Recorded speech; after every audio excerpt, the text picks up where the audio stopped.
Anyone for a free drink? Yeah? Okay, hang on, I'll get Yungblud to get it for you. Hey everyone, Brendan the Blind Guy here, and welcome to the Boombox. Just give me that boom, boom, boom. Just give me that boom, boom. First things first, so after 2 sold out shows last weekend in Brisbane, the UK's Yungblud got behind the bar at Brisbane's Crowbar to serve some lucky fans some free drinks and interact with them, get some photos, and even did a DJ set while he was at the venue. That's pretty incredible. Like, so yeah, what can't this musician do while he's in the country or, well, anywhere in the world? You know, he gets naked on a yacht on Sydney Harbour. He gets behind the bar and serves some drinks in Brisbane. He stands on the railing of the balcony after his Sydney show. So, you know, he cracks on to MILFs all around the world. Yeah, what can he? What's next? What can't he do? Time to trim some split ends here. Okay, so New Zealand's very own Split Enz formed in the 70s by brothers Tim and Neil Finn, who went on to subsequently form the iconic Crowded House, doing a comeback tour, the Forever Ends Here tour or something along those lines. Forgive me if I got the name of the tour wrong. But they are playing in Sydney at the formerly known as ICC Sydney Centre, now the TikTok Entertainment Centre. So they're doing 2 shows there, so ticket sales obviously have taken right off, which a friend of mine was telling me about the prices, and they're absolutely astronomical for a band that just like a stone throw away in New Zealand. For just a seat in the front row at the ICC, now TikTok Entertainment Centre, $713 plus booking fees, and that's not for a VIP package or anything, that's just to be in the seat. And if you want to be right near the back in the second tier from right at the back, you're looking at $370. So I guess we've got to really ask ourselves, is it worth it for 4 of the 6 original members? Yes, it does have Tim and Neil Finn in it, but paying that kind of money that you'd expect to see like the Rolling Stones and Metallica and everything for Split Enz, I don't quite think it's worth it, especially for one iconic song. Yeah, I don't know. I'd love to hear your thoughts on it. Also in the last week in Sydney, US alternative folk band The Lumineers took over Kudos Bank Arena, which I was lucky enough to go to and do a review. Check out the comment below for the link to the full review on the Key Knife for Concerts website. So that show was like pretty euphoric, and like for me personally, so like the stage setup was really interesting. So instead of the typical catwalk coming out of the middle of the stage, you know, forming a runway for the band, they did have a catwalk, but it was on the right hand of the stage. So, and then at the end of the catwalk was kind of like an anchor or like a hammerhead that had like a bit of a semicircular stage with the instruments formed on.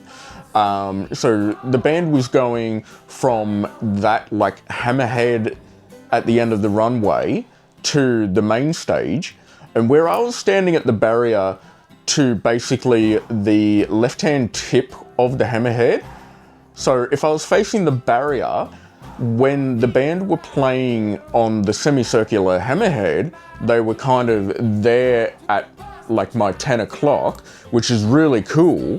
And then when they're on the main stage, they were over there at like my 4 o'clock. So it was kind of like a really cool Dolby Atmos, Dolby surround sound, getting to witness the music traveling from, you know, my 4 o'clock to my 10 o'clock, and then of course the reverberation echo throughout the arena and hearing, you know, everyone sing along. That was like pretty special. Plus, when they did a confetti cannon, like about halfway through the show. I've never noticed this before because I think mainly because when I'm at a show at the front barrier, I'm obviously looking forward at the band, not looking behind me. Well, even if I did look behind me, I'm not really going to see much, you know, given my lack of sight. But with the confetti cannon during the Lumineers set, I noticed that when the confetti was floating down a few minutes later, the lights catching on the bits of confetti looked like falling lights, like falling stars, which for me was like a really cool sensory moment, mixed with the beautiful sound mix with all of the different arrays of instruments like banjo, your typical guitar, both electric and acoustic, bass, drums, vocals, violin, and going through all different styles of alternative folk. Obviously, it wasn't a band to really get up and get energetic to, but even still, it was quite special. So definitely check it out if you have a chance, and well, even if you don't have a chance, just check it out. Also this week, the enigmatic US, I guess, singer-songwriter, but yeah, she doesn't really stick to one genre, not like a typical singer-songwriter, Poppy. She took over the UNSW Roundhouse, and that show was absolutely insane. Like, not as far as the energy in the crowd. Like, it was good, the energy in the crowd, of course. But, like, that show was just, like, so unique. I thoroughly enjoyed it, because it was, like, it was bonkers. I was thinking, it's kind of like if you got Lady Gaga and Alice Cooper and Kim Dracula all went to a theatre show, a musical, where they were on an LSD trip and found themselves with the Mad Hatter and a Disney princess, who then all of those 6 people ended up getting chased by Dr. Frankenstein, who then chased them to the rabbit hole to Wonderland. But before everyone got to that rabbit hole, Dr. Frankenstein caught up to them, morphed them into one being, and pushed them down the wrong rabbit hole, which they ended up in a Sarah J. Maas romantasy novel as Poppy.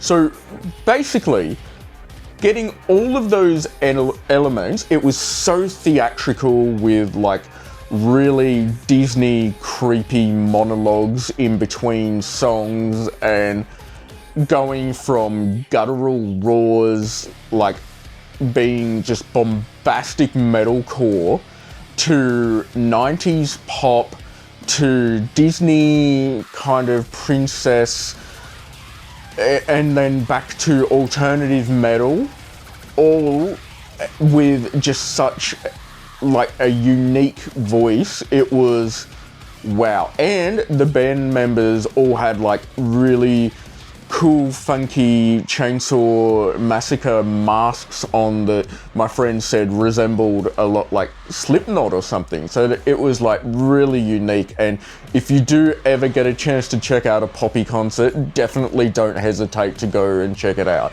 It's like unlike anything you'll ever witness, I reckon. Okay, finally, with the news in the last week, sadly, longtime Midnight Oil drummer Rob Hurst did pass away at the age of 70 after a 3-year battle with pancreatic cancer.